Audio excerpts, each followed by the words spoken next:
Hello dear students, welcome back to my channel Edu Colors. आज जो मैं आपके सामने एक पीडीएफ लेके आई हूँ, ये जो पीडीएफ है बच्चों, ये हमारे जो 10th क्लास के जो सोशल साइंस के जो चैप्टर्स हैं उसको कवर करता है। हालांकि इस पीडीएफ को करना बहुत ज़रूरी है क्योंकि ये डायरेक्टरेट ऑफ एजुकेशन की तरफ से हर स्कूल में प्रोवाइड की गई हैं। ये 2020-21 का सेशन के लिए है और कोशिश हमारी, हम सब की, टीचर्स की, स्टाफ की, सबकी कोशिश यही होती है कि ये जो मटेरियल स्कूल में आया हुआ है ये बच्चों को अवेलेबल किया जाए। और बच्चों, आपके स्कूल में भी ये चीज़ें जो हैं वो आई होंगी पीडीएफ, आप अपने एसएसटी के टीचर से उनसे मांग सकते हैं। ज़्यादातर बच्चों को ये पीडीएफ अवेलेबल हो चुकी है। तो आज मैं इसी पीडीएफ के बारे में थोड़ा डिस्कशन करूँगी। बच्चों, 4 दिन से वीडियो नहीं बना पाई क्योंकि तबीयत थोड़ी ठीक नहीं थी, लेकिन अब मैं जो हूँ बिल्कुल फिट हूँ और मैं ये वीडियो आपके लिए लेके आई हूँ ताकि आप ये देख सकें कि मस्ट डू जो ये एसएसटी का हमें करना है, जो डायरेक्टरेट की तरफ से आया हुआ है, मस्ट डू यानी कि करना ही करना है। इसमें आपके जो 14 चैप्टर्स आने हैं, सारे तो नहीं हैं, 7-8 चैप्टर हैं जिसके बारे में इन्होंने डिस्कशन किया है, कंटेंट दिया है। 1 मार्क के क्वेश्चन, जो स्रोत आधारित क्वेश्चन है वो, और 3 से 5 अंक के प्रश्न हैं। इतिहास के और भूगोल के कुछ, इतिहास के तो सारे और भूगोल के कुछ जो मानचित्र हैं वो भी इसमें दिए हुए हैं। अब हम ये जो वीडियो है अपनी शुरू करते हैं। मैं आपको दिखाती हूँ कि इस में कौन कौन से चैप्टर्स कवर हुए हैं और किन किन चीज़ों को इस पीडीएफ में इन्होंने क्लियर किया है। ठीक है, तो ये पीडीएफ अगर आपको आपके स्कूल से हार्ड कॉपी में मिल जाती है तो बहुत अच्छी बात है, पीडीएफ अवेलेबल हो जाता है तो भी बहुत अच्छी बात है। तो इस पीडीएफ को मैं इस वीडियो के लिंक में या डिस्क्रिप्शन बॉक्स में अवेलेबल करा दूंगी आप लोगों के लिए, ताकि आप वहाँ से ये पीडीएफ देख सकें। और जो ये इम्पॉर्टेंट डॉक्यूमेंट है ये आप सब पढ़ लेंगे तो आपके जो चैप्टर्स हैं कंटेंट के थ्रू बहुत ज़्यादा वो क्लियर हो जाएंगे। ठीक है बच्चों, तो चलिए, यहाँ पर हमारा सामाजिक विज्ञान पाठ्यक्रम है, यानी कि जो हमारे 14 चैप्टर आने हैं, ठीक है, उससे रिलेटेड यहाँ पर ये टेबल है जिसमें आपके ज्योग्राफी से 4 चैप्टर हैं। सब बच्चों को वैसे तो पता ही है। ठीक है, ये 4 चैप्टर हमारे ज्योग्राफी से आने हैं। उसके बाद है ये 4 चैप्टर सीधे सीधे हमारे पॉलिटी से आने हैं, और उसके बाद 4 चैप्टर आपके इकोनॉमिक्स से आने हैं। और इतिहास से अच्छी चीज़ ये है कि सिर्फ 2 ही चैप्टर जो हैं वो आपकी इस बार के पेपर में आएंगे। यहाँ पर ये आपको डिलीटेड सिलेबस भी पता होना चाहिए कि आपका डिलीटेड सिलेबस क्या है, उस पर बहुत ज़्यादा जोर दिया जा रहा है। तो ये देखिए, ये हमारा है डिलीटेड चैप्टर्स जो कि इस बार नहीं आएंगे। ठीक है, सिर्फ उपभोक्ता अधिकार आएगा, वो भी सिर्फ प्रोजेक्ट के लिए आएगा, आपका लिखने के लिए बोर्ड के एग्जाम में इसमें से कोई क्वेश्चन नहीं बनता।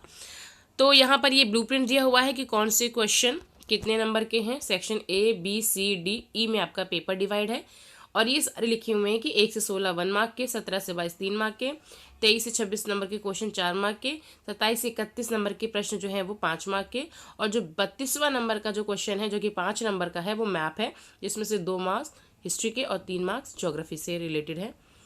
ओके, उसके बाद यहाँ पर ध्यान रखने योग्य बातें हैं कि आप कैसे क्या करना है, वो तो आपको सब आपकी टीचर बताएंगी ही। फिर उसके बाद चैप्टर शुरू हो जाते हैं। हर चैप्टर को मैं यहाँ पे डीपली नहीं बता सकती क्योंकि वीडियो बहुत लंबा हो जाएगा। 7-8 चैप्टर हैं, उसको मैं बिल्कुल आगे डीप नहीं बता सकती आपको। तो इसके ऊपर चैप्टर्स आपको यूट्यूब में मिल जाएंगे, आप वहाँ से पढ़ सकते हैं। आपके टीचर आप पे फोकस कर रहे हैं, वो आपको सारी रिविजन करा रहे हैं।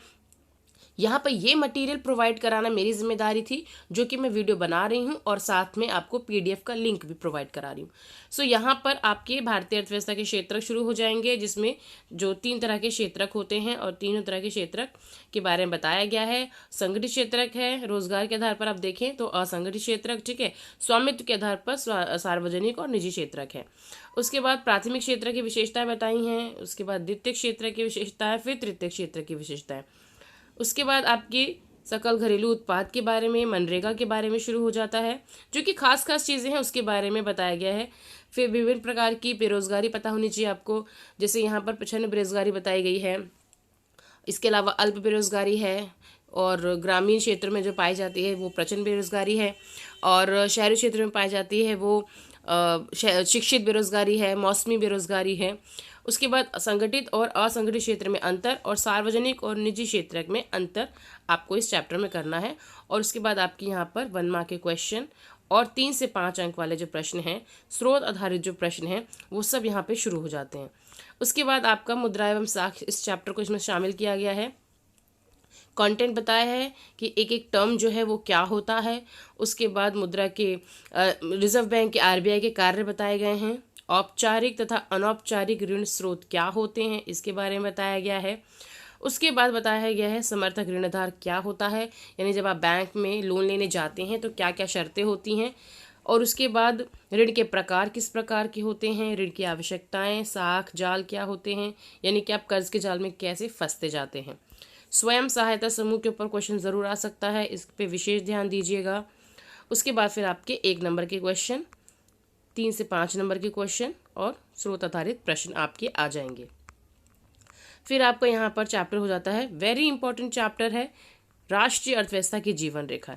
भूगोल में आपका सबसे इंपॉर्टेंट चैप्टर है राष्ट्रीय अर्थव्यवस्था की जीवन रेखा, यानी कि इसमें से ज़्यादा क्वेश्चन आपके बन सकते हैं। सो यहाँ पर आपको परिवहन के प्रकार बता दिए जाएंगे, जो स्थल परिवहन है, जल परिवहन है और वायु परिवहन है। एक क्वेश्चन पूछा गया था कि स्थल परिवहन को 2 भागों में बांटा गया है, तो वो गलत है। स्थल परिवहन को 3 भागों में बांटा गया है, सड़क, रेल और पाइपलाइन। ठीक है। उसी तरीके से जल परिवहन 2 तरह के होते हैं। वायु परिवहन जो है यहाँ पर घरेलू और अंतर्राष्ट्रीय सेवाएं 2 तरह की होती हैं। फिर स्थल परिवहन में सड़क परिवहन की विशेषताएं, रेल परिवहन और फिर पाइपलाइन परिवहन की विशेषताएं। और सड़कों के प्रकार आ जाएंगे, जिसमें से स्वर्णिम चतुर्भुज महाराजमार्ग, राष्ट्रीय राजमार्ग और राज्य राजमार्ग, जिला मार्ग, सीमांत सड़कें, इनके बारे में आपको विशेष रूप से पता होना चाहिए। उसके बाद आपके रेलवे के बारे में बताया जाएगा। ठीक है। रेलवे की सड़कें, रेलवे के जो रेलवे के जो पटरियां होती हैं, उनको कैसे कितनी तरह की होती है, इनके बारे में बताया जाएगा।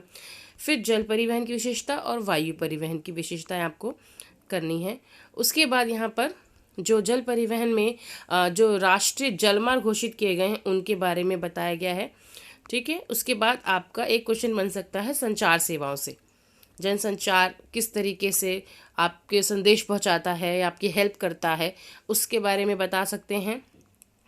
उसके बाद अंतर्राष्ट्रीय व्यापार का राष्ट्रीय अर्थव्यवस्था में क्या योगदान है, और टूरिज्म बहुत इंपॉर्टेंट है, उसका हमारी भारतीय अर्थव्यवस्था में क्या योगदान है, उससे रिलेटेड चीज़ें आपको पूछी जाएंगी। फिर आपके यहाँ पर 1 नंबर के प्रश्न शुरू हो जाते हैं, 3 से 5 नंबर के प्रश्न शुरू हो जाते हैं, और फिर स्रोत आधारित जो प्रश्नावली है वो शुरू हो जाती है। फिर आपका चैप्टर आ जाता है कृषि। ये बहुत इंपॉर्टेंट चैप्टर है। कृषि के प्रकार पूछते हैं कि प्रारंभिक जीविका निर्वाह कृषि, गहन जीविका कृषि, वाणिज्यिक कृषि और रोपण कृषि, इस तरह से बातें चलती जाएंगी। उसके बाद फिर आपके जो फसलें होती हैं कितनी तरह की होती हैं, जैसे रबी, खरीफ और जायद फसलें, इनके बारे में आपको पता होना चाहिए। भारत की जो प्रमुख खाद्य फसलें हैं, जैसे चावल, गेहूं, मक्का, गन्ना, ठीक है, बाजरा, इन सब के बारे में आपको पता होना चाहिए। मोटे अनाज, दालें, तिलहन, इनके बारे में। फिर अखाद्य फसलें हैं, जैसे रबड़, कपास, जूट, जिनका मकसद जो बेसिकली व्यापार के मुद्दे से किया जाता है, तो ये जो है अखाद्य फसलें हैं, जिनको हम खाते नहीं हैं, लेकिन हमें इनका उपयोग करना है। उसके बाद कृषि का राष्ट्रीय अर्थव्यवस्था में क्या योगदान है, उसके बारे में बताना है। और उसके बाद आपके 1 नंबर के प्रश्न, 3 से 5 नंबर के प्रश्न और एक स्रोत आधारित प्रश्न जो है आपका प्रैक्टिस के लिए यहाँ पर दे रखा है। उसके बाद यहाँ पर पॉलिटी से हमारा सत्ता की साझेदारी चैप्टर ये शुरू हो जाता है। सत्ता की साझेदारी में बेल्जियम का जो जातीय बनावट है और श्रीलंका की जातीय बनावट, वो आपको पता होना चाहिए, बहुत क्लैरिटी होनी चाहिए उसमें। यहाँ कंटेंट में आपको सब दे रखा है कि कैसे, कहाँ पे क्या भाषा के लोग बोलते थे, क्यों गृह युद्ध शुरू हुआ श्रीलंका में और बेल्जियम में क्यों नहीं शुरू हुआ, क्या उन्होंने रास्ता अपनाया, किस तरह के संशोधन उन्होंने किए, शक्तियों का बंटवारा क्या होता है, किस तरह से होता है, जैसे क्षैतिज बंटवारा या ऊर्ध्वाधर बंटवारा, इनके बारे में आपको पता होना चाहिए। ठीक है। ये रहा सत्ता का क्षैतिज बंटवारा और सत्ता का ऊर्ध्वाधर बंटवारा। फिर हित समूह क्या होते हैं, दबाव समूह क्या होते हैं, इनके बारे में आपको थोड़ा बहुत पता होना चाहिए। और उसके बाद फिर आपके यहाँ पर सत्ता की साझेदारी से जो महत्वपूर्ण प्रश्न बन सकते हैं 1 नंबर के या 3 से 5 नंबर के, वो यहाँ पर पूछे जाएंगे। उसके बाद आपका जो चैप्टर है राजनीतिक दल, ये भी इम्पॉर्टेंट चैप्टर है पॉलिटी का, इसलिए इसको शामिल किया गया है इस PDF में। तो यहाँ पर आपको कंटेंट दे रखा है कि राजनीतिक दलों के कार्य क्या होते हैं, हमें राजनीतिक दलों की आवश्यकता क्या होती है, एक दलीय प्रणाली, द्विदलीय प्रणाली या बहुदलीय प्रणाली क्या होती है, गठबंधन सरकार क्या होती है जो कि आज की राजनीति में बहुत इंपॉर्टेंट हो गई है। ठीक है, भारत के 3 बड़े गठबंधन, आज के हिसाब से देखा जाए तो 3 बड़े गठबंधन हैं ये। और कौन सी दलीय व्यवस्था अच्छी होती है, एक दल या द्विदल या बहुदलीय व्यवस्था। तो चुनाव आयोग किन किन राजनीतिक दलों को एक तरीके से मान्यता देता है, प्रांतीय दल और राष्ट्रीय दल में अंतर, ये इंपॉर्टेंट है, ये आपको अंतर पता होना चाहिए। फिर राजनीतिक दलों की चुनौतियाँ, ये क्वेश्चन 5 नंबर में आपका आ सकता है। और राजनीतिक दलों में सुधार हेतु आपके क्या विचार हैं, इन चीज़ों के ऊपर क्वेश्चन आराम से बन सकते हैं। यहाँ पर आपके 1 नंबर के क्वेश्चन शुरू हो जाते हैं, 3 से 5 अंक वाले प्रश्न शुरू हो जाते हैं, और फिर स्रोत आधारित प्रश्न यहाँ पर शुरू हो जाता है। ठीक है बच्चों, 67 पेज का जो है ये पूरा आपका ये जो PDF है 67 पेज का है। फिर उसके बाद भारत में राष्ट्रवाद चैप्टर, भारत में राष्ट्रवाद चैप्टर के ऊपर आपका सबसे पहले गांधी जी की जो भारत में एंट्री होती है, फिर उनके 3 सत्याग्रह। ठीक है, 3 सत्याग्रह जो उन्होंने किए थे चंपारण और खेड़ा और अहमदाबाद में, फिर रॉलेट एक्ट, फिर जलियांवाला बाग, फिर असहयोग आंदोलन, खिलाफत, असहयोग आंदोलन को अलग अलग राज्यों में, अलग अलग क्षेत्रों में किस तरीके से लिया गया, उनका प्रभाव बताना है, आंदोलन क्यों धीमा पड़ा, क्यों वापस लिया गया, ये आपको पता होना चाहिए, जंगलों में क्यों विद्रोह हुए, बागानों में क्यों विद्रोह हुए, ये सब असहयोग आंदोलन के दौर में हुआ था। ठीक है, 1922, 20 और 22 के बीच में। ठीक है, उसके बाद साइमन कमीशन 1927 में जब साइमन कमीशन आता है तो उसका विरोध क्यों हुआ था। 1930 में पूर्ण स्वराज की मांग जो की थी नेहरू जी ने, उसके बारे में आपको पता होना चाहिए। फिर दांडी, 12 मार्च को दांडी जो यात्रा है वो शुरू की गई थी, और वो जब 6 अप्रैल को दांडी यात्रा जो फिनिश की गई उसके फ़ौरन बाद ही सविनय अवज्ञा आंदोलन गांधी जी ने शुरू कर दिया। फिर गांधी इरविन समझौता, ये इंपॉर्टेंट है, और विभिन्न सामाजिक वर्गों ने सविनय अवज्ञा आंदोलन को कैसे लिया, हर एक वर्ग के बारे में आपको बताना है यहाँ पर। उसके बाद सविनय अवज्ञा आंदोलन की सीमाएं क्या थी, यानी कि इतना फैल क्यों नहीं पाया ये आंदोलन। फिर पूना पैक्ट जो है 1932 में हुआ था गांधी जी और भीमराव अंबेडकर जी के बीच में, डॉक्टर भीमराव अंबेडकर जी के बीच में ये हुआ था। उसके बाद लोगों के बीच में सामूहिक अपनेपन का भाव, भारत माता की तस्वीर, राष्ट्रीय गीत, लोकगीत, किस तरीके से इसने लोगों के मन में राष्ट्रवाद की भावना को आगे बढ़ाया, इसके बारे में बात करेंगे। ठीक है, तो ये हो गए आपके भारत में राष्ट्रवाद कंटेंट के बारे में। और फिर आपके ये 1 नंबर के क्वेश्चन, फिर 3 से 5 नंबर के क्वेश्चन आपके बनते हैं। सही बच्चों, उसके बाद यहाँ पर हिस्ट्री का मैप शुरू हो जाता है आपका।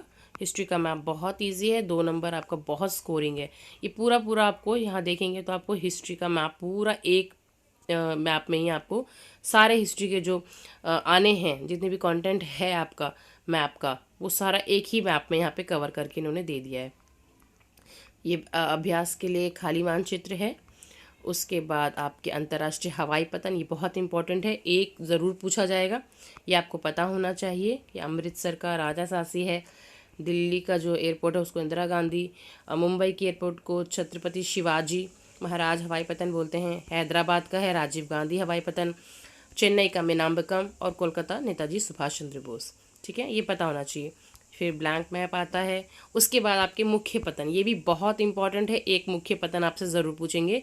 यहाँ पर आपके सारे मुख्य पतन दिए हुए हैं समुद्री सीमाओं के पास। उसके बाद आपके यहाँ पर प्रैक्टिस के लिए आपको जो आपके जो MCQ हैं वो यहाँ पर आपको दे रखे हैं, ताकि आप उसको अच्छे से एक बार पढ़ लें, और आपका जो 1 मार्क के क्वेश्चन किस किस तरह से बन सकते हैं वो यहाँ पर आपके कवर हो जाएंगे। ठीक है बच्चों, यहाँ देखिए काफ़ी क्वेश्चन हैं, ये 1 मार्क के हैं सारे आपके, कथन संकल्पना वाले, हर तरह के जो MCQ बन सकते हैं वो सब यहाँ पर कवर है। सो यहाँ पर ये पूरा जो वीडियो है यहाँ पर कंप्लीट होता है 67 पेजेस का।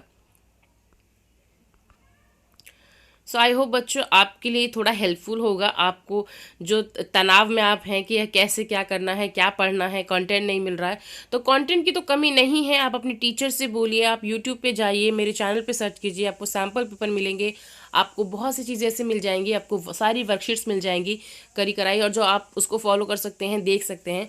सो आई होप आपको ये चीज़ें समझ में आई होंगी, आपके लिए थोड़ी हेल्प हुई होगी।